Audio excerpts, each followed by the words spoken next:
I'm Eva Oh, and this is the Teakink podcast. I've been a dominatrix since 2011, and I would like to spill the tea on my life. Thank you for listening. The Cucked, Cuckolding, the Cuck. This is a story about me, a lover, a cousin, and a client. Sorry if you are any involved and recognize yourself, but you all deserve it. All right, so this story begins when I was 17. And I meet this person who is at the height of his musical career, and he becomes enamored with me, and I become enamored with him. And the sex is amazing. And the connection is really lovely, entertaining, amusing, informative. We talk a lot on the phone, and this continues on and off for years. We never end up committing to each other. We never end up in the same city as each other, living wise, but we always manage to reconnect somewhere, somehow. Yeah. And it's always the same tenor of connectedness. Yeah. This literally goes on for 10 over years. I moved to different cities. He mostly stays in, do I mention where? Somewhere. The one town, the one city. And I come back every now and then. He moves actually to London for a little bit, so there's a bit of a crossover. I think when I was 23, 24, this was pre-sex work, pre-domination. But I moved back to Australia. There we go. The town's in Australia. And I begin working in the dungeon, and we reconnect, and I see him actually even before I start working in the dungeon, and we reconnect in a very similar way. The sex is still great. The conversations are long. The time together just goes on and on. And actually, I keep seeing him for a bit while I'm starting to tour, perhaps. So that was actually quite some time. That was quite some time into my work. So I guess we're seeing each other on and off over the course of my first year of working as a dominatrix. I completely forgotten about that. But one special time, he is staying with me in Sydney, and I say, hey, my cousin is also going to be staying. And there's a pause, and I don't read into that. But then I mention him to my cousin, and she says, oh, I also somehow missed that pause. But later at dinner, she says, I have to tell you something. And it's like, what? She says, actually, I slept with, and insert name of person who is coming to stay, who I have had a romance with for over a decade. And my first instinct is, oh, was it enjoyable? Okay, all right, fine. It's been on and off. But my second instinct is, hang on, wait, considering how close everybody understood that he and I were, is this maybe not something that could have been checked in on? Perhaps. Anyway, he comes and I say to him, so is there something you'd like to tell me regarding my cousin? And he says, yes, it only happened once. I thought I'd never see you again. I was like, all right. And so I kind of like leave him to it. I go and see my cousin who is like retreated to I think my roof. This is all happening like in my apartment. And I'm like, oh, but he's saying it only happened once. Like, he's apologized for it. It's like, it's fine. And then she's like, it happened twice. I'm like, okay, at this point, it's like details, but I'm still fine with her. I'm kind of like pissed at him. I'm not sure why I'm making this choice, but I'm making this choice. And I think, does she choose to stay somewhere else? I can't remember anymore. But I think she was leaving anyway. Yeah. And so she leaves with her friend. She was there with her friend. And he continues staying, but I don't want to have anything intimate to do with him at this point. And I'm pretty angry at him. And I tell him that I'm going to leave like tomorrow. I'm just going to take myself on tour. Can you just look after my house for me? I have Airbnb guests coming. Can you just deal with that, please? Like, just be useful, essentially. And I had never spoken to him this way, and I had never thought of him that way before. And I realize now that integrating the helpfulness of somebody into a more positive environment is necessary, as opposed to only utilizing how helpful they could be when you feel angry at them. I also use service. I call it service, yeah. When I'm trying to get somebody to show up for me, I'm like, well, you could do this and that would help me. And I feel like then I could feel like there's more worth to this exchange.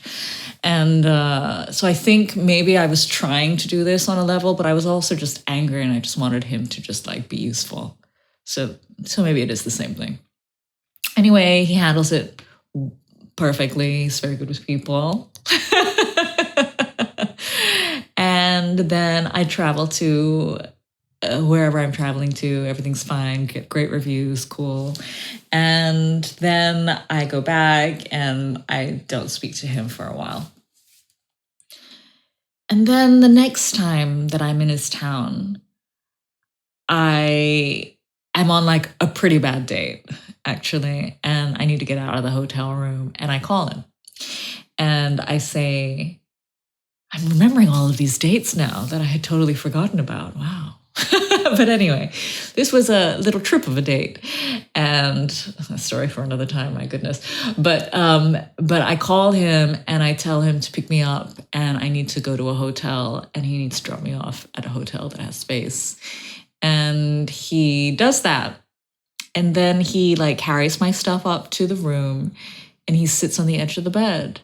And you can tell that he's sort of waiting for some intimacy of some sort. I say, you can go now. Thank you. That was very helpful. And he like texts me about the scenario and about how I'm feeling about it, as in the bad date. And the next day, and is quite kind about it. And I just leave it at that. And I think I'm flying the next day anyway. And time passes, and I travel to a city again for a tour this time. And what does he do? He asks if I want to meet. Yeah, he asks if I want to meet. And I say sure, but only if you're going to be useful. I need you to be in a session of mine, and I will pay you for it. $200. I was getting paid $700 an hour at this point. And he would have made his cameo for maybe about like half an hour I budgeted or something. So I didn't pay him my rate. But without hearing many details, he agreed really quickly. I think he was very apologetic and he just wanted a chance to be around me. Yeah, again, perhaps. And he was trying to repent for the scenario that had gone down. And I was taking advantage of that, I realize now. I will go into why I think what I did was wrong in a bit, but just to clue you in on what happened first. So I have been getting many inquiries for my tour, and one of them is quite an interesting sounding one. He leaves a little bit of a blank slate to me. He says that these are his general interests, and one of them is cuckolding. And cuckolding, if you're not aware, in popular culture these days, it's often a set of partners and one is having sex with a third party while one is getting absolutely nothing. And that person getting absolutely nothing is seen as the cuck. And I guess I called this episode what I did because I felt like I was the one not getting anything. And I wove this scenario into where I could be the one gaining the power again. I personally think I did a very entertaining job of it, but it was a very poorly thought out scenario overall because of reasons I will go into eventually. But so this session request comes through. It's the first time I've met this person. He pays me for like 3 hours or something like this. And he comes to my hotel. We go out on the balcony. I don't smoke, but when there's a balcony, I like to do it as part of a session because you can do a lot of things with cigarettes. And he's wearing this incredible hat that he says that he got made in England, And I tell him to bring me the hat. He's naked at this point, like cowering really low in the balcony, hoping that the next door offices don't see him. And I say to hold out the hat to me with the base, you know, so it's like an ashtray. And I said, maybe I should also ash in your hat, because I had been ashing in his mouth up till this point. And this fear looks out of his eyes. And, you know, I like a beautiful piece of art, so I spare the hat. And I continue using his mouth.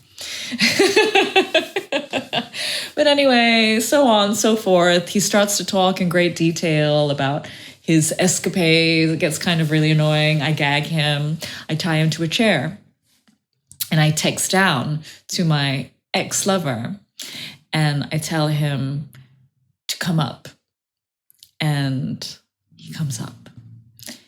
And I tell him, you are going to lie on the bed for the next however long. And I am going to have sex with you. And you're going to come into the condo. And then I'm going to take it off of you. And I'm going to feed it to that guy over there that is currently blindfolded and gagged and tied to my chair. And the client doesn't hear any of this. I think I've kept him at enough of a distance, and I might have whispered all of this to my ex-lover outside of the door. And he says nothing. And he just understands the mission. and walks in the room, into the bedroom. The door is open and all the lights are very, very dark. So you can see what's happening, but not exactly who it is. And I go over to the client and I take off his blindfold, still gagged, thankfully. Don't want to hear any more of the stories. And I say, I have somebody here and I'm going to have a good time with them and not you. And I go over to the bedroom and I have sex with my ex-lover. And it is fast. I mean, usually the sex that we had was like hours, but this lasted all of maybe a minute of just me on top. And that was it. It was like astounding. I don't know what was going on through his mind, but it was like excitement was not something that was on his face. It was like, if anything, there was terror. And was my ex-lover into terror all of this time? Was he into this scenario, or was it just something that he did because of what he had done? I'm not sure. Because I never had a debriefing, and that is a regret of mine. But anyway, so he comes, I take off the condom, I feed it into the now ungagged mouth, blissful, blissful, blissful client over there. I blindfold him. My ex-lover puts on his clothes. He gets out. I say, I'll text you. And then I take the condom out of this very happy mouth. And he's like, how did you know? And I didn't ask, like, how did I know what? But I assumed, like, how did I know that he would like such a scenario? I mean, he seemed like pretty kinky, pretty open-minded and thrilled with sexuality. So it was not a far stretch that he would be interested in such a scenario, especially, I think, because he wrote the word cuck somewhere. But yeah, he wasn't expecting a third party. And now I would always check. Now, my gosh. The things you do as a young and enthusiastic. Oh, God. It was really, really like, it's much better to check that everyone involved knows what generally will happen in that scenario, unless you have negotiated an aspect of surprise into it like that. Yeah, I mean, I'm very lucky that I had such a personality in the client, and that ended really well. It was a great session. It was really fun. But I get downstairs, I go to dinner, because I'm meeting a friend of mine for dinner in the hotel. And during the course of dinner, I get a text, and it's from my ex-lover. And he tells me if he, like, if I'm okay and if he can, like, say goodbye or something. And I'm like, you're still here? And he was like, yeah, I thought you meant that I would text him and then or whatever. And I said, okay, I'm in the restaurant. You can come and say goodbye. And he just came and he saw my friend who he knows, and the friend knows what had happened at this point, at least with the cousin, not with that particular scene. And he says goodbye, and I say goodbye, and I feel like I never spoke to him again. So I tell my friend what just happened. Everybody laughs, as in she and I. And I feel like now that it was such poor form of me to not check in that he was okay with what happened. My ex-lover, that he felt like what he felt essentially about all of it. I wanted, I guess, to hurt him. And that was my way. And it's nasty. Do I regret doing it?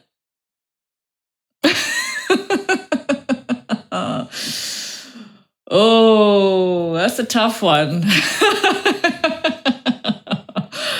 So I think that what I did was terrible and that I could have handled it much better and that I could have cared for his feelings at the close of it better. But I guess I'm still a bit bitter. Oh, and so I don't feel the pangs of regret quite as much. But yeah, I really had carved a special space for him in my psyche, and that was naive, I guess. And I guess maybe it's more that I am angry at my own naivety and also him. Yeah. Do I blame my cousin at all? I don't think we ever spoke about it again. We've reconnected recently. I never really held it against her. But yeah, I guess it was a point of friction, perhaps on some level. Yeah, it created a bit of a distance. Yeah. But I have more relationship with her than I did with him, even though there was a long-term connection. I think I've spent a lot more time getting to know her, like knowing her. And so I feel like it's a fragment, a smaller fragment. And so I don't feel as harshly, perhaps. Yeah. And I guess also I was not as invested in a vulnerable emotional sense with her as I was with him. And so I guess I felt more hurt, perhaps, from that angle. But what would I do about it now? Would I do things differently? Would I reconnect with him? We had good conversations. It was a really nice connection. I think that I'm not able to be intimate with him again with how I currently am formatted. But I don't see it as being completely ruled out, maybe in time to come, because we do learn, right? But another story. Another story. What am I doing? Sharing all of these stories. It's, yeah, sharing them about my work and about my life and how I think. And it's pretty revealing, isn't it? I mean, I guess a large part of this show, this podcast, is to expose myself to you, to expose my humanity to you, my failings, my joys, my insight, because I guess I would like to humanize what I do. And so, even though it does feel really strangely indulgent and almost unnecessary to share in me and on some level, I guess I'm getting my point across. So thank you for listening. And I look forward to speaking with you next time.